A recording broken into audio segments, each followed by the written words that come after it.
म्हणेल तसंच वागतो तो सेवक पुत्र।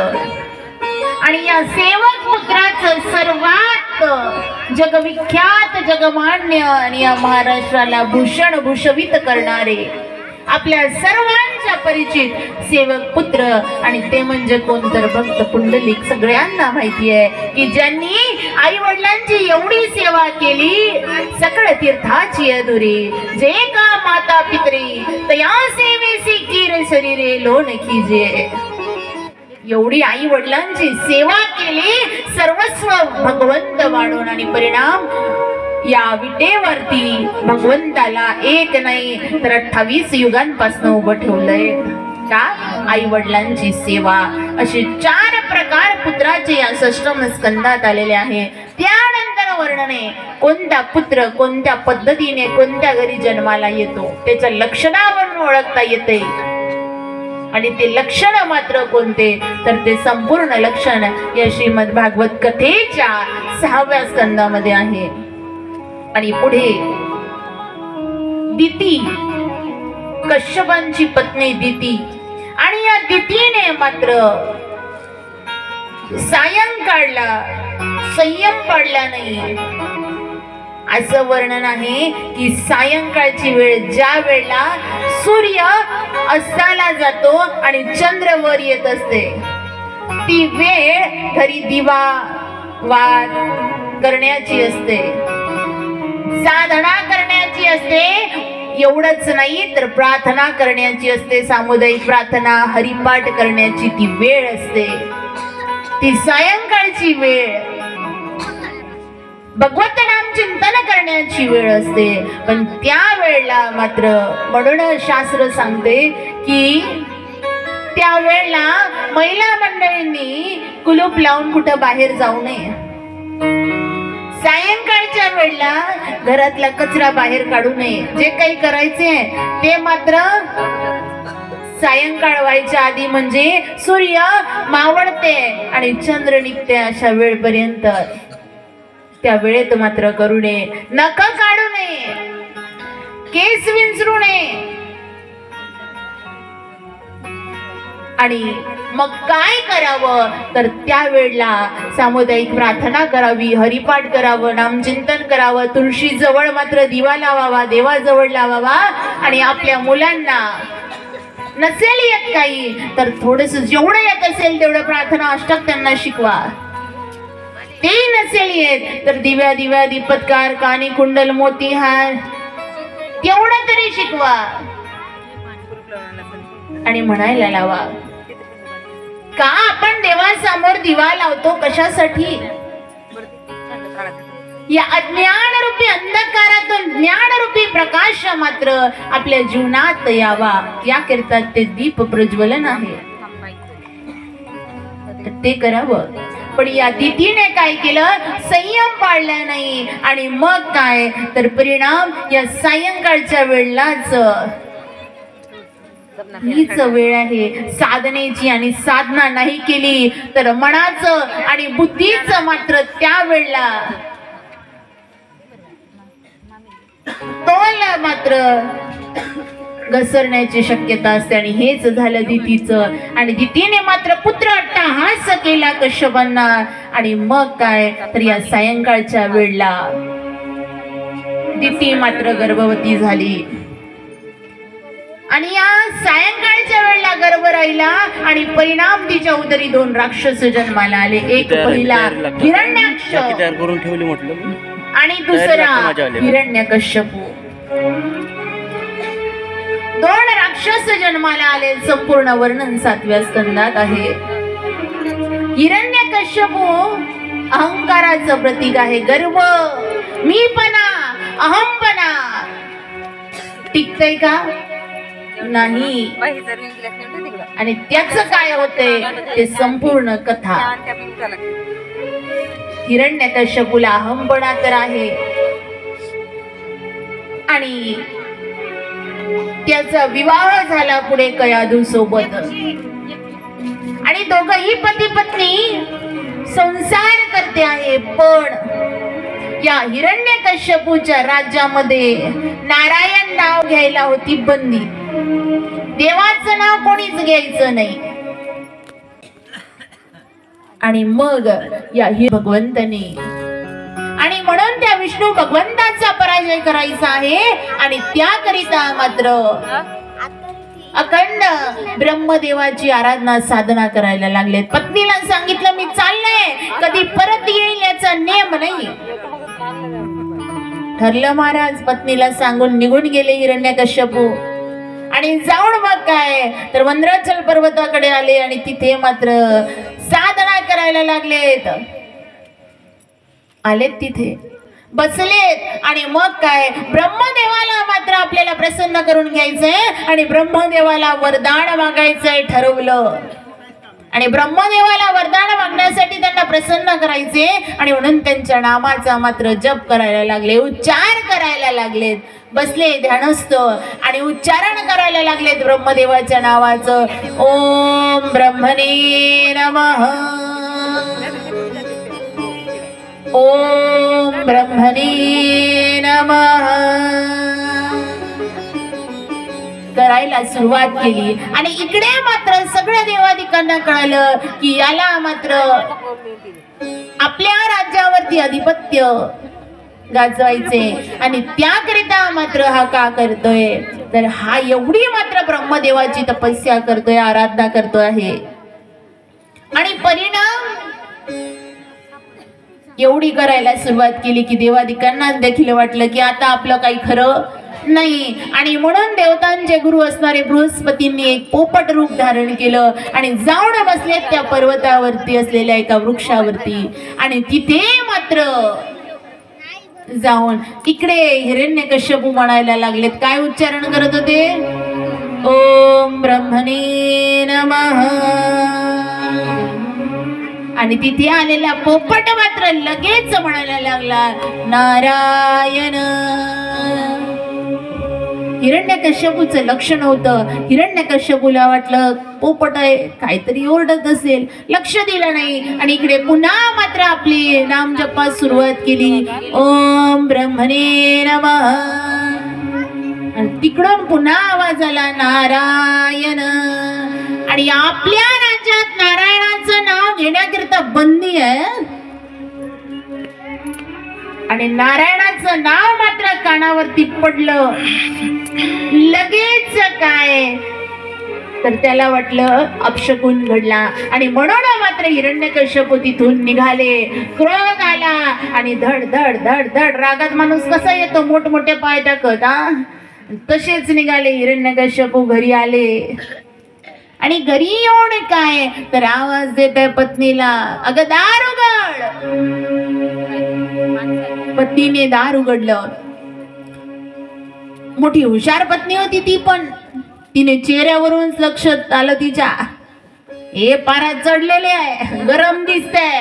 आणि म्हणून तिने काही विचारलं नाही आणि सुंदर असा स्वयंपाक केला. महिला मंडळी, पारा चढला असेल तर उपाय बघा, जो कयाधूने केला तोच करायचा आपण. सुंदर असा स्वयंपाक केला आणि मग काय तर जेवायला वाढलं.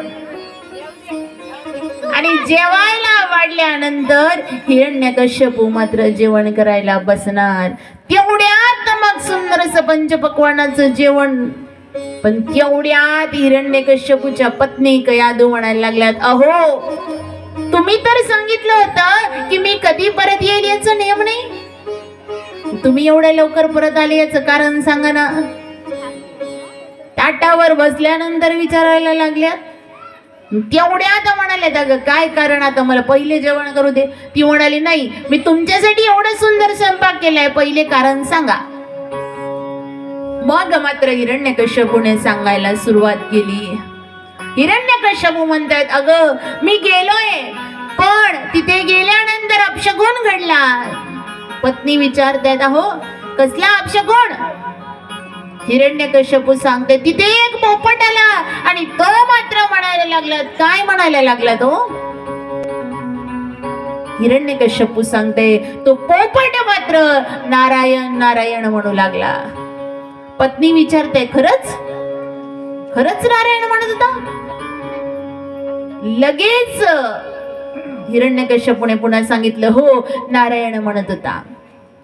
जेवण करायला सुरुवात केली. जेवण करताय आणि करता मात्र तिने विचारत जेवण संपूर्ण झालं. आणि मग मात्र सायंकाळची वेळ होती, काम वासना शिरलेली. आणि तेवढ्यात मात्र पुन्हा कयादू मोठी हुशार, कयादूने विचारला, हो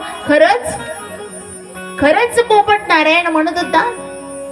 रागाच्या भऱ्यात या हिरण्यकश्यपूने जोराने मात्र म्हणायला सुरुवात केली, काय अरे तुला बघापासून सांगते, पोपट काय म्हणत होता तीनदा विचारताय तुम्हाला? विचारतो ना असेच, पोपट काय म्हणत होता सांगितलं, तुला समजलं नाही का? तो पोपट काय म्हणत होता? नारायण नारायण नारायण नारायण नारायण नारायण नारायण म्हणत होता. असं नारायण नारायण मात्र ती पत्नी मोठी हुशार होती महाराज. ज्याचं नाव घेण्यासाठी बंदी होती, त्याचं नाव मात्र आपल्या पतीकडून 108 वेळा उच्चारून घेतलं. आणि परिणाम तेव्हाच मात्र या कयादूच्या गर्भात भक्त प्रल्हादाचा गर्भ राहिला.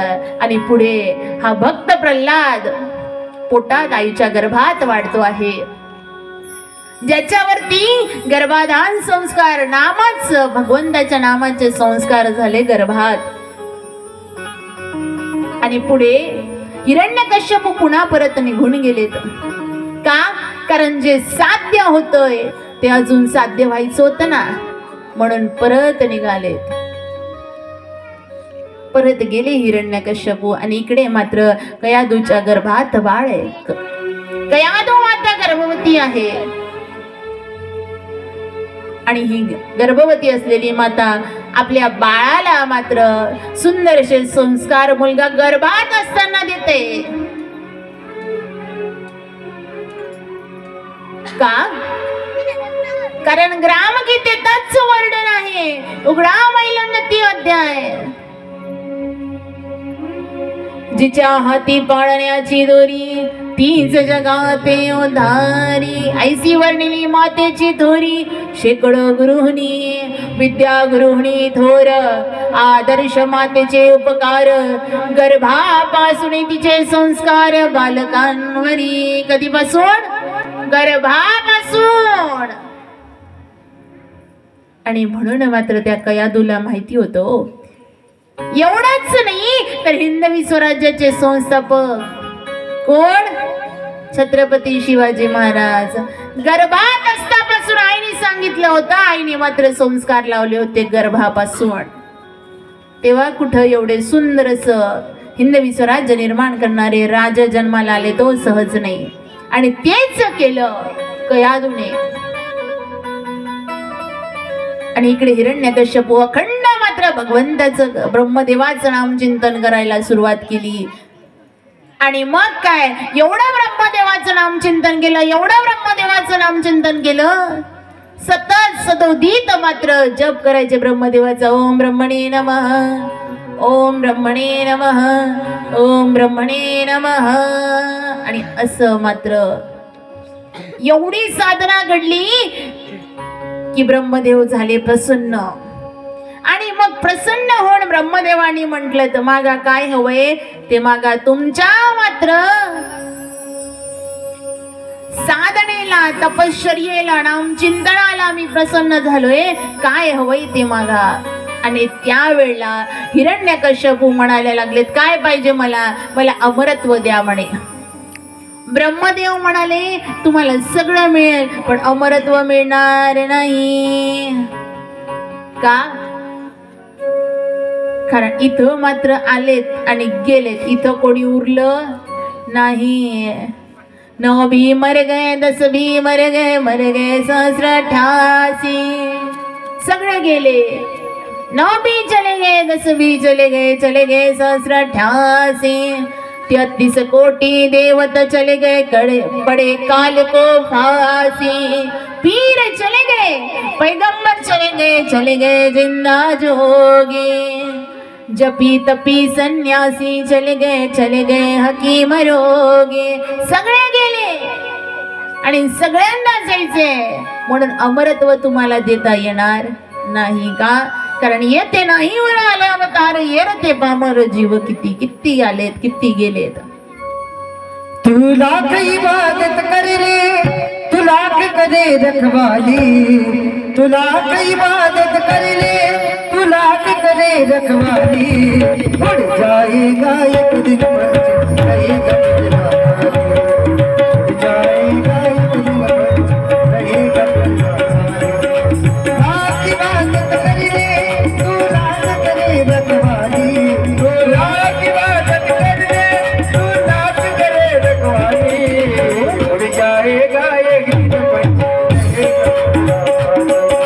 उड़ जाएगा एक दिन पर रहेगा तेरा भाई, तेरा भाई, तेरा भाई, तेरा भाई.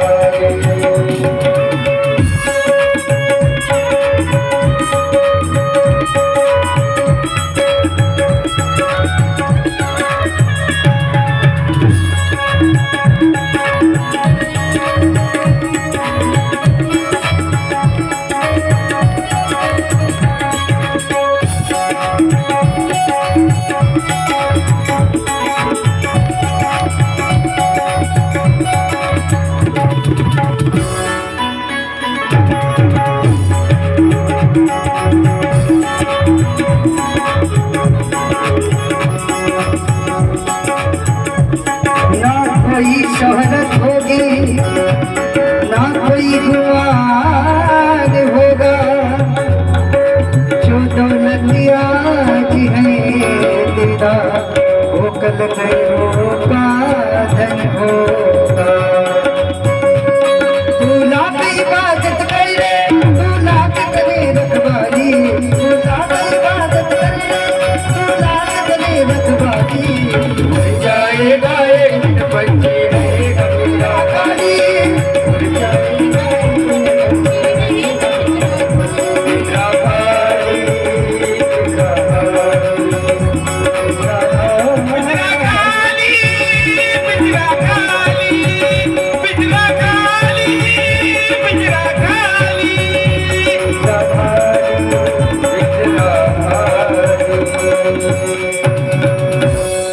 एक दिवस मात्र या पिंजऱ्यातून पक्षी निघून जाईल, या पिंजऱ्यातून आत्मारूपी पक्षी निघून जाईल आणि मग मात्र हा पिंजरा रिकामा झाल्या वाचून राहणार नाही. आणि म्हणून काय तर तुम्हाला अमरत्व देता येणार नाही. जसं म्हटलं मग ब्रह्मदेवाला लगेच हिरण्यकश्यपूने म्हटलं काय तर अमरत्व नाही देता येत तर हरकत नाही, मग मला असं वरदान द्या की माझा मृत्यू मात्र ना रात्री व्हावा ना दिवसा, ना अस्त्राने ना शस्त्राने, ना वर ना खाली. एवढंच नाही तर ना घरात ना घराबाहेर, ना सकाळी ना संध्याकाळी. ब्रह्मदेव म्हणाले तथास्तु. जसं तथास्तु म्हटलं हिरण्यकश्यपूला मात्र अहंकार झाला का तर आता मला कोणीच मारू शकणार नाही का, मी अमर झालोय असं वाटायला लागलं. आणि म्हणून मात्र काय तर हिरण्यकश्यपू परत आले घरी आणि इकडे गर्भवती असलेली मात्र कयाधू प्रसूत पावली आहे आणि सुंदर असे बालक प्रल्हाद जन्माला आलेले आहेत. आणि या बाळावरती गर्भात असतापासून मात्र नारायणाच्या नामाचे संस्कार झालेले आहेत.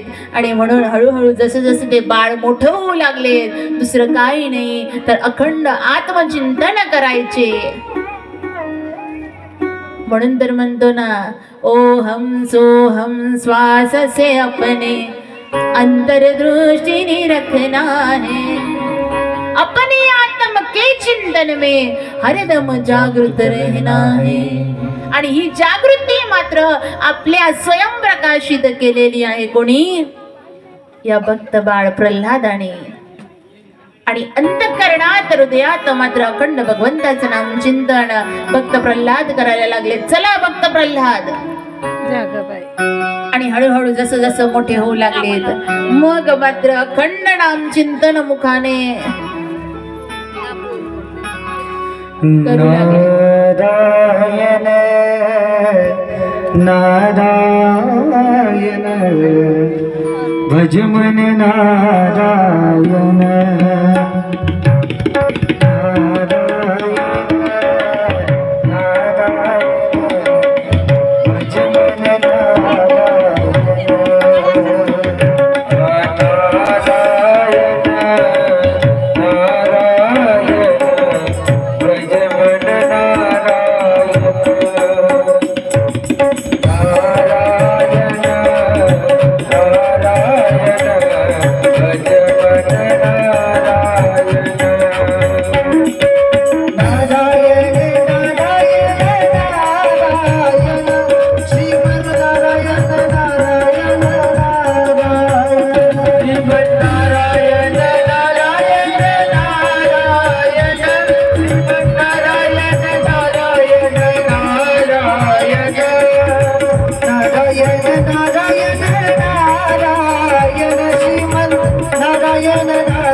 शिक्षण देणे अगत्याचे.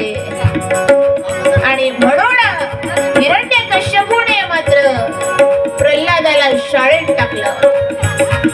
षंड आणि अकर्मक गुरु आहे आणि शिकवते. संपूर्ण कला ज्ञान सांख्यशास्त्र योगशास्त्र शस्त्रक्रिया थांबा सगळं शिकवायला लागले. आणि जसं माहिती पडलं हा मात्र काय करतो आहे तर अखंड शाळेत जाऊन देखील भगवंताचं नाम चिंतन करतो आहे. आणि म्हणून मात्र नारायणाचं नाव घ्यायला माझ्या राज्यात बंदी आहे. आणि तरी हा घेऊ लागला तसं माहिती पडलं. अनेक सैन्यांना पाठविलं होतं. सैन्यांना निरोप दिला. सर्वत्र विचारले. सर्वत्र शाळेतले सगळे नारायणाचं नाम चिंतन करत होते. वडिलांना आला राग. कारण हिरण्यकश्यपू म्हणायला लागले माझ्या राज्यात नारायणाचं नाव घेण्यासाठी बंदी आहे. आणि तू मात्र नारायणाचं नाव घेतोयस. तरीही पिताला घाबरले नाही. वडिलांना मात्र घाबरले नाही प्रल्हाद. आणि तरीही नाम चिंतन करू लागलेत. काय नारायणे नारायण नारायण नारायण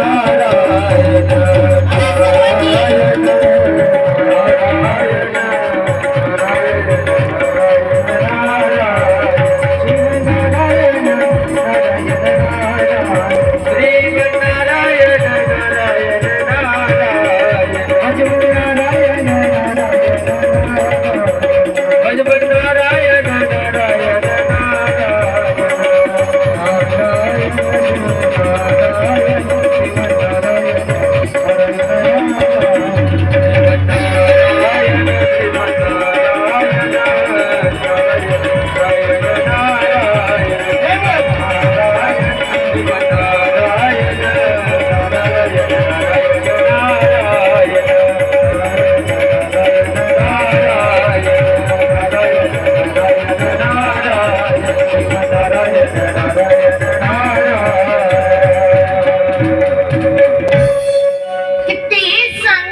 हिरण्यकश्यपूचं ऐकलं नाही. शेवटी काय तर या वडिलांनी मात्र भक्त प्रल्हादाला बाळ प्रल्हादाचा हात पकडला. पकडा ना भानावर आहे ना. हात पकडला आणि मात्र ओढत नेला आणि अंधाऱ्या कोठडीमध्ये बंद केलं. जसं बंद केलं. अरे थांबा, मी काय म्हणतात तिकडे लक्ष ठेवा बा. अखंड नारायणाचं नाम चिंतन करू लागले. एवढ्याने झालं नाही. वडिलांनी मात्र काय तर पकडलं आणि पाण्याच्या प्रवाहात मात्र वाहून दिलं. असं नाही तर तसं तरी नाव घ्यायचं बंद करल म्हणे. गेले ते थांबा, नाही जमलं. ऐकायला येत इकडे इकडे असं नाव घेणं काही सोडलं नाही. पाण्यात वाहून दिलं तर वरून देवतेने सहाय्य केलं आणि मात्र नदी तीरावरती येऊन प्रल्हाद आहे माहिती पडलं. अखंड नाम चिंतन करताय. आणलं पकडून उखडत्या कडकडत्या तेलाच्या कढईत मात्र प्रल्हादाला टाकलं. कडकडत्या तेलाच्या कढईत मात्र जसं तळण काढायला तेल करताना तसं तेल गरम झालं आणि त्या गरम तेलात मात्र प्रल्हादाला टाकलं. पण तरीही प्रल्हाद इथे देखील नारायणाचं नाम चिंतन करतोय. कारण अगदी चंदनाप्रमाणे शीतल चंदनाचे हात पाय ही चंदन ऐसे तुम्ही जगी संत जन. आणि असं संतांचं मात्र हे संपूर्ण काया या गरम तेलाला देखील शांत केलं आणि या तेलात कढईत असून नारायणाचं नाम चिंतन प्रल्हाद करू लागला. तेवढं करूनही जमलं नाही वडिलांनी. मग काय तर अग्नीमध्ये याला जाळून टाकायचं. मग तर हा नाव घेणं बंद करेल म्हणून काय तर अग्नीमध्ये मात्र बसवलं. त्याची आत्या सोबत बसली. तिचं नाव होलिका. आणि ही होलिका मात्र जळून भस्म झाली. पण प्रल्हाद नाम चिंतन करू लागले. अखंड नारायणांचं नाम चिंतन करताय. जसं वडिलांना कळालं क्रोध अनावर झाला आणि मग प्रल्हादाला वडील विचारायला लागले. हिरण्यकश्यपू प्रल्हादाला विचारतात, सांग कुठे आहे तुझा भगवंत? एवढा नारायणाचं नाव घेतोय. कुठे आहे तुझे भगवंत? कोण आहे नारायण? प्रल्हाद म्हणतोय नारायण मात्र माझे पिता आहे. तुझे पिता नारायण? हिरण्यकश्यपू म्हणते अरे नारायण तुझे पिता नाही, मी आहे. मी हिरण्यकश्यपू माझं नाव. म्हणा ना असे थोडेसे इकडल्या साईडचे व्हा ना. असे इकडल्या साईडचे होऊन म्हणा. आणि असे पाठ नको करू इकडे. जसं म्हटलं अरे हिरण्यकश्यपू माझं नाव घे. माझं नाव शेवटचं सांगतोय प्रल्हादा. शेवटचं सांगतोय प्रल्हाद तुला मी. हा सांगा त्याला चांगलं ठणकावून. रागात प्रेमात नाही. लई झाला लाड करता करता. नारायण नारायण. हा कुठं त्या नारायणाचं नाव घेताय तू? चल माझं नाव घे.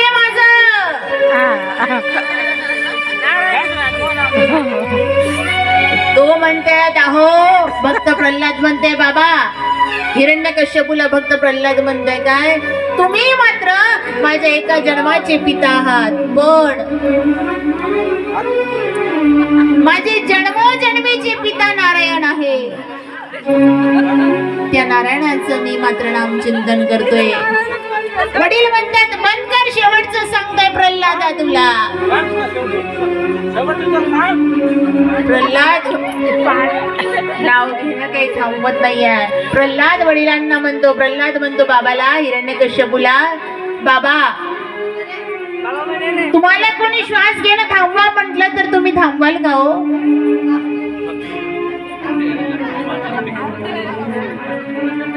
वडील म्हणतात नाही.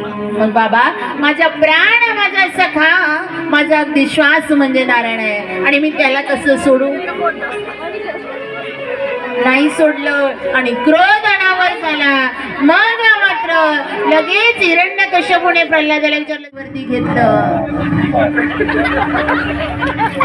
आणि मांडीवरती घेऊन वात्सल्य भावाने मात्र कुरवाळू लागलेत.